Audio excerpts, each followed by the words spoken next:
Well, I'm sure you're not going to give us your exact strategy for the weekend, but how do you approach this game knowing you're up 2 goals, knowing you have more options in terms of the players that are back from suspension? Yeah, I mean, we got to figure it out, in 48 hours after the game, and we've already had some discussions, lineup, personnel, system, plan, all that, but we'll figure it all out and we'll roll it out, we'll train it, and then we'll go to the game with a plan. How do you prevent overconfidence going into this game with the advantage? I think that's more of a, psychology 101, right? I mean, the guys are professionals. You don't need to be worried about overconfidence, at this level.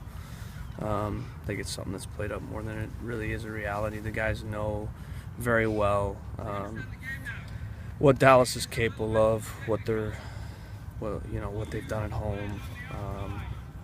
We know firsthand. We've felt it. We lost 4-1 this year, but we've also beaten them twice on that field before. So Open Cup game and the last game of the year last year. So, and we've been very good at home or on the road. So we know we can win on the road. We know we can score goals on the road.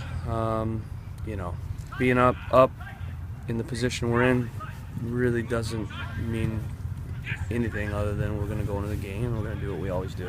So if you strip away the first leg, we go into this game and on the road like we have been, we're kind of going to approach it that way. We're not going to be silly, but the last thing we're going to do is play in a way that's conservative and overthink the 3-1 aggregate advantage. You mentioned that you have won twice at Dallas, and both those games were probably the 2 games you had there with the most on the line. Do you think that's the same about the team, that the times that they've been able to get wins there are the times when they've been playing for something? Yeah, I think you can, you can write that, but I think this year when the pressure's been high, we've done that in other games against other teams too. So I don't think it really has much to do with Dallas and that stadium. When we need more out of these guys, they've shown that they can rise to it, and we've seen that last 7 games. Pressure's been high. We're really playing for the playoffs. 3 games to go in the season, so they've been in that mindset. We're not going to change that mindset. We're going to keep doing exactly what we've been doing. So I know you guys want me to come up with these great answers this week. I'm just going to come up with the same answers that I've been saying for the last 7 games, and we're just going to keep doing exactly what we've been doing. So nothing's going to change. We've been winning on the road. We've been winning at home. We've been playing well. We've been attacking well. We've been defending well. Our spirit's good. Our depth has been good. We've been tactically flexible, capable of changing, slightly. So we'll keep making what we think are good decisions, and we'll keep trusting the players. And nothing's going to change for this game at all. You guys have kind of been playing that underdog role for a while, as you said, back against the wall. Suddenly, things are kind of switched up going there. Do you keep with that strategy when you're talking to the team, like, hey, we're still kind of underdogs here? We're just going to keep doing what we've been doing the last 7 games. Yeah, I mean, I'm not going to do anything other than just business. Approach them the way I always approach them. And that's very even keel. And, every series, every game is slightly different who you're playing. And, that we've shown that in just decisions. But, it's not like we're just doing the same exact thing every single game. But I don't think I need to motivate these guys. I don't need to come up with anything to get them to go out and play well. They know what's at stake. And what I like about the group is they're aware of what they're doing, but they're not thinking about it. That's what good teams do. They're aware of the magnitude of every game, and yet they're absorbed in just the substance of what we need to do. So I always think that's important. Be aware of the significance, but be more absorbed in the substance of playing for 90 minutes. It's that simple, and that's what these guys are. Very businesslike. We didn't celebrate a ton after last game, just like we didn't celebrate a ton after beating Vancouver. It's on to the next game, follow the process. And, funny enough, I think when teams do that, next thing you know, it's over. And there's not another game. And that's kind of the way we want. And I've seen that with teams that have won trophies. It's on to the next, and next thing you know, there's no next game. And you've won it. Dallas tried switching Fabian Castillo from one side of the field to the other in the last match to try and create mismatches. What did you see from your fullbacks in that game, and what are you expecting Dallas to do with Castillo and the other wingers in the next match? Yeah, I'm not sure why they did that.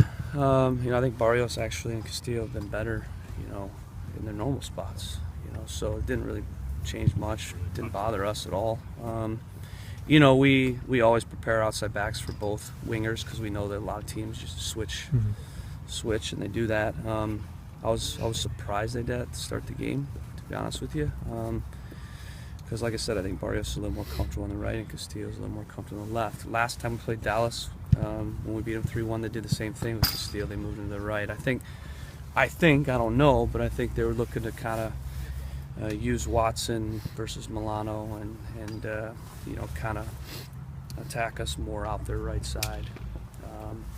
So I think that's what they were looking to do. But I thought our guys did a really good job.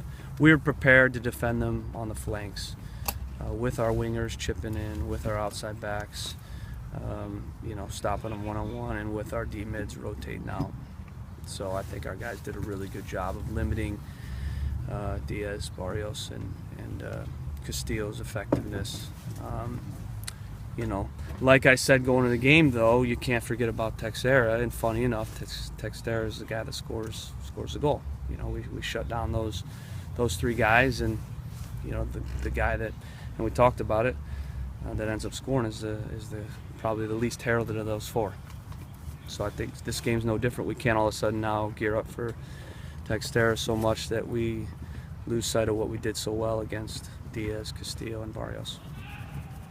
Is Darlington your corner kick guy now after that performance? Well, I don't know. Obviously Valeri's been good too. He's got an assist off of set pieces as well. So I think they're both good. We can use both of them, and I think that's a nice wrinkle. We're definitely going to be working on attacking set pieces a lot all week. And I know they'll be working a lot on defensive set pieces. So, we're really going to work on that this week. And we did it last week, and we're going to continue to work on it. We think that's an area that we can continue to exploit Dallas. So that'll be, when you look at little keys to the game, I think attacking set pieces for us will continue to be a real key in this series. Fortress had said that Darlington doesn't necessarily like taking him. Do you have to, if that's true, will you say, hey, you got to take him? I think he likes him now. Obviously he's gotten a couple assists, so I don't know that he doesn't like him taking him, but Darlington do whatever he asks him to do. I think sometimes when you have a guy that just goes up there and hits it and doesn't think about it too much, it's funny how guys seem to hit him well when they're not really thinking about it. So, but he's capable. He's very technical, and we can go two on the ball, we can go one on the ball, we can mix it up, we can have different guys serving from different angles. So there'll be some of those wrinkles we'll throw in. But we will definitely emphasize attacking set pieces this week, continue to put them under some pressure on set pieces. Back in Akron, did he take them for you? No, he didn't. So Nanshoff did. Nagbe is obviously very good at the 10 position. Assuming Valeri comes back in the mix, how do you kind of get that same kind of output? Well, I think you play him in a similar role. That's how you get the similar output. So, he was very good Colorado when he played alone there. He was very good last game. He was very good, really the last 7 games he's played in the center the last 7 games. So we've played 2 behind 1 and 1 behind 2, and he's been good every game in the last 7. He's been outstanding. So I think he's produced in every game in the last 7. Whether he's played, higher, lower, he's gotten on the ball, and he's been a menace. How's Ridgewell doing? Tight, sore, we'll see. Don't know.